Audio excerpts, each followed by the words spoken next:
start our class this morning, I am requesting John Hart Lapating to lead your students' prayer. Requesting everyone to please stand.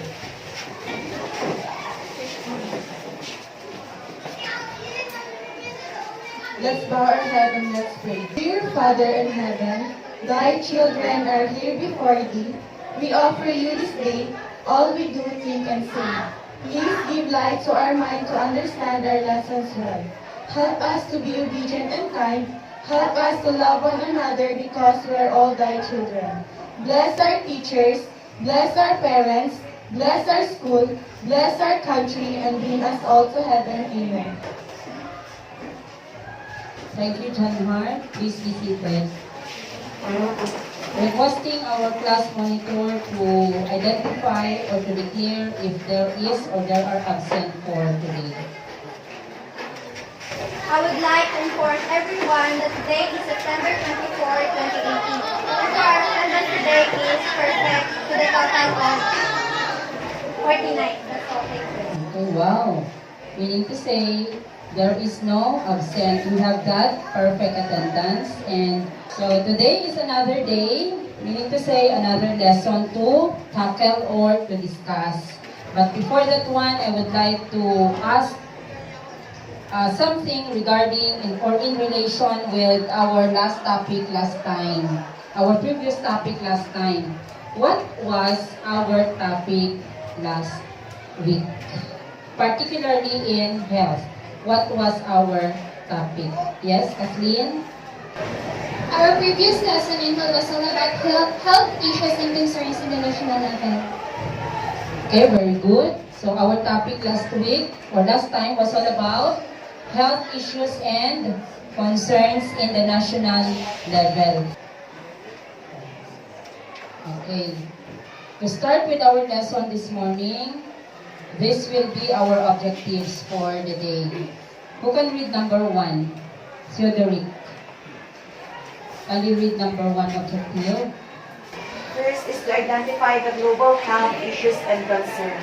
Okay, how about number 2, Jessa? Can you read our second objective? Second is to determine the United Nations target goals to address global health issues and concerns. Problems, or it is also known as issues or concern. I would like to show to you an example of word puzzle, which is connected with our lesson this morning. Out of this puzzle, try to look for the 10 global health issues and concerns identified by the World Health Organization or WHO. What you are going to do is to write your answer on this strip and then post it on the board with correct spelling. Okay, anybody? Alisa.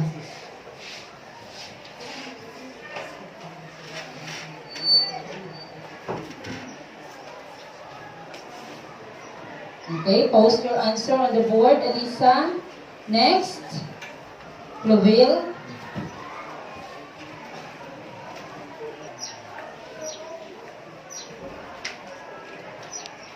Okay, another one. Miss Riga. From the boys. From the boys, Adrian. Next. What else? Another word, another health concern and issue. Rico.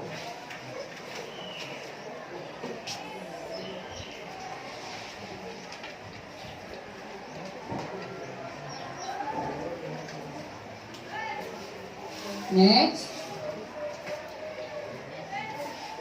Miss Caballero.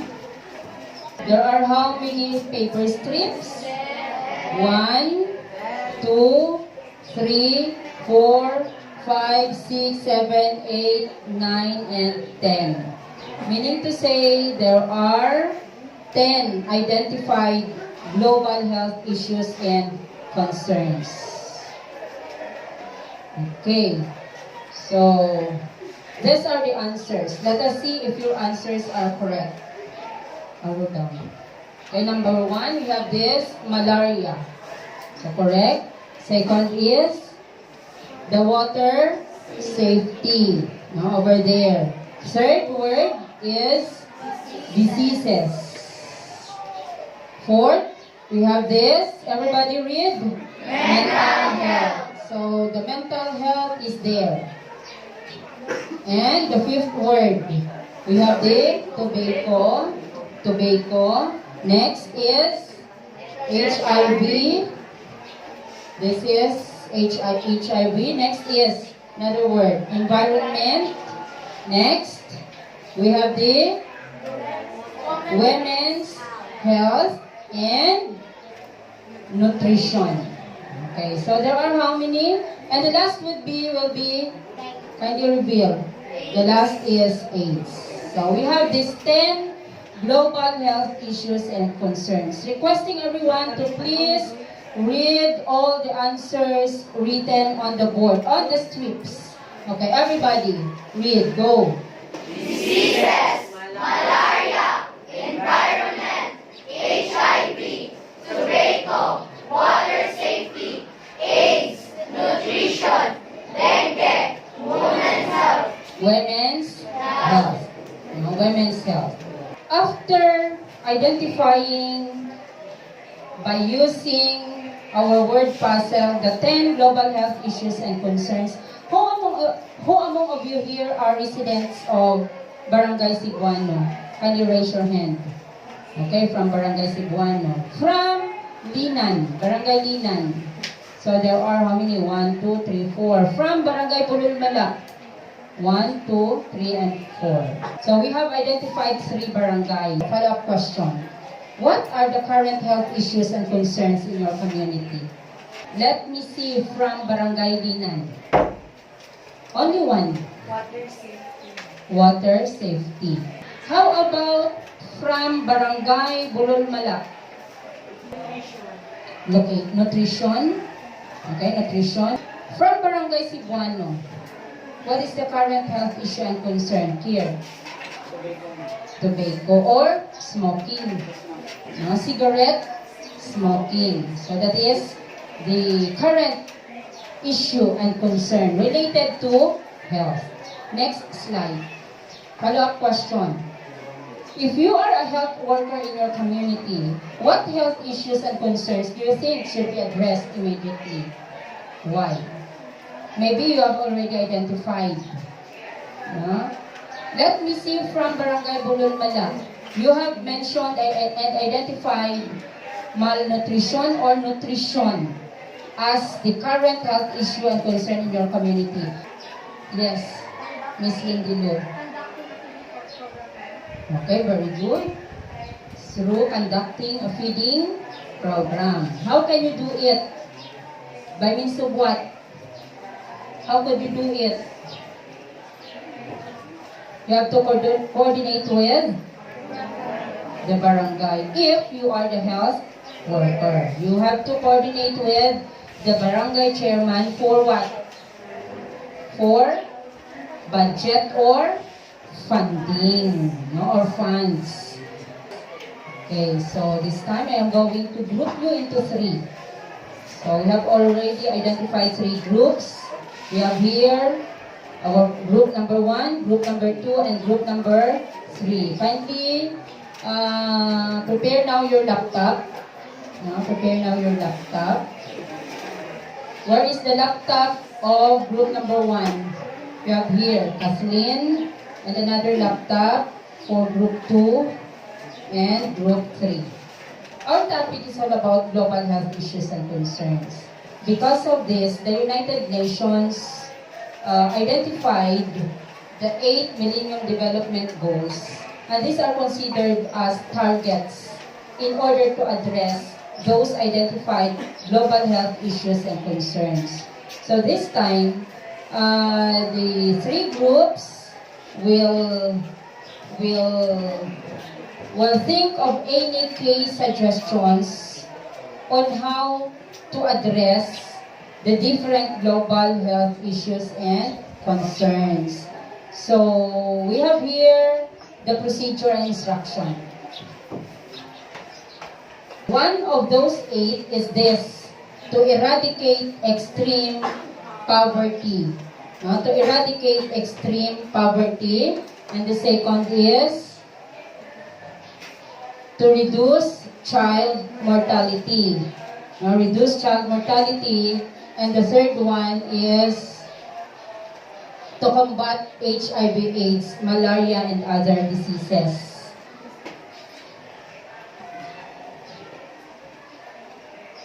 So be in your group now. You can create a small circle within the group.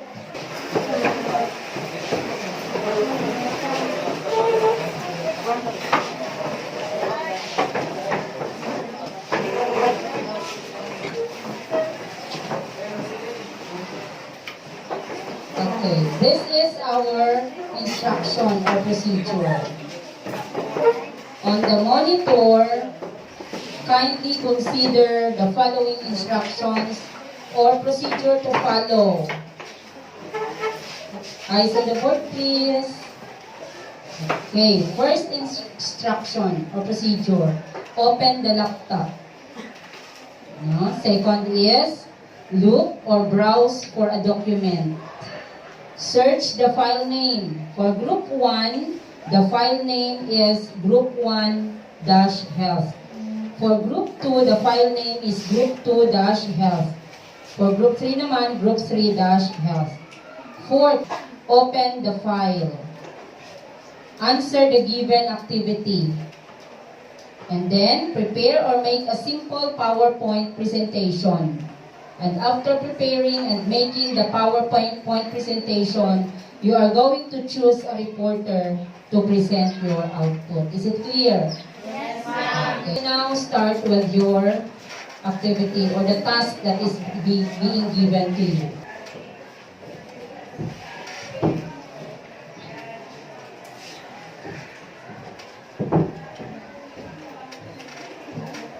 Because there is only one laptop in every group, if you have a camera or a cell phone with you, you can capture what is being written on the file.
Okay, everybody please keep quiet. And now, ladies and gentlemen, I would like to call in the reporter coming from group number 1.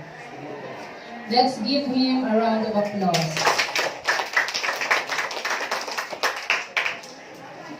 Good morning, everyone. My name is Janhar Cabales Labati, the reporter of Group 1. The United Nations Millennium Development Goals, or the MDG, are targets that all 191 United Nations member states have agreed to achieve by 2015. This was signed in September 2000. These goals cannot be attained without addressing each and every one. Looking at the picture as your reference, identify key suggestions or programs and policies made by the United Nations to address the global health problems.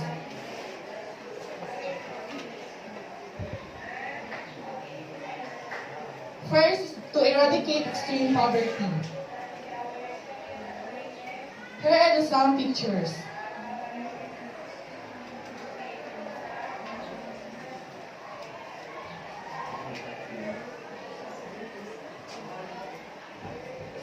Through this picture, the programs and policies to address global health problems are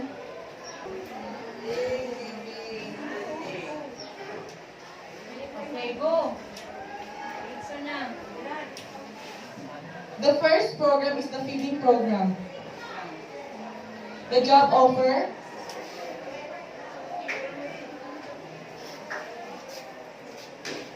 the free education,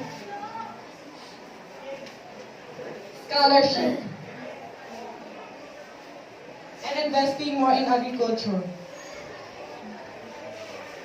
That's all, thank you.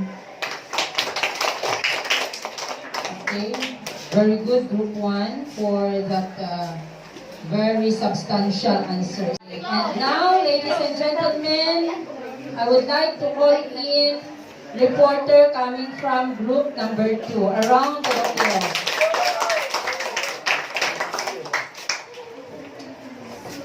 Good morning, ma'am. Good morning, classmate. I am Princess Yui Caballero and I am the reporter of Group 2.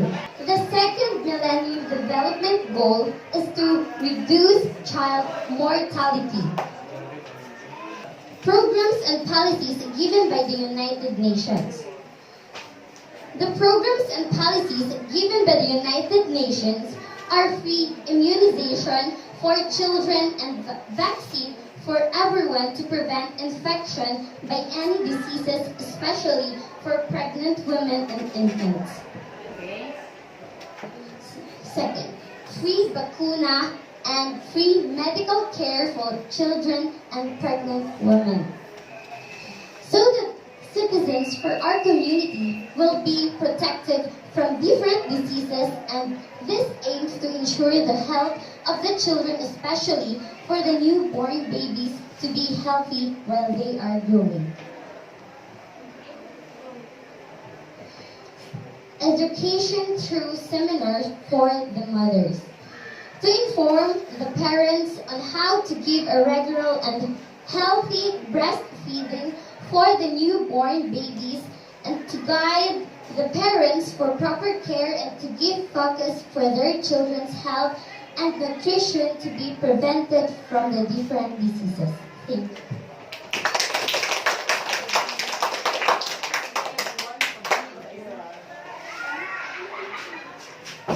Okay, thank you very much, Group 2, for the well-presented output. Now, let's proceed to reporter coming from Group number 3. Good morning, classmates, especially to our ma'am, Ma'am Laguaya, the MAPI teacher. I am Francis Villalobos Majunyal, the reporter of the Group 3. The United Nations Millennium Development Goals, or MDG, are targets that all 191 United Nations member states have agreed to achieve by 2015. This was signed in September 2000. These goals cannot be attained without addressing each and every one.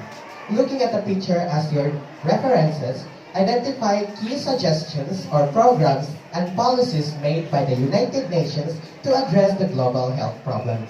The third Millennium Development Goals are is combat HIV, AIDS, malaria, and other diseases. These are the pictures that was given to us.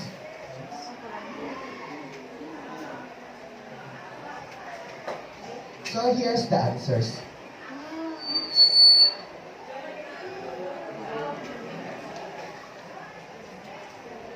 The first answer that we have came up is vaccine program. As all we know, that is easily common to us, the vaccine program for that to help the sickness that is usually obtained or easily obtained by our body. Next. The second is giving relief goods.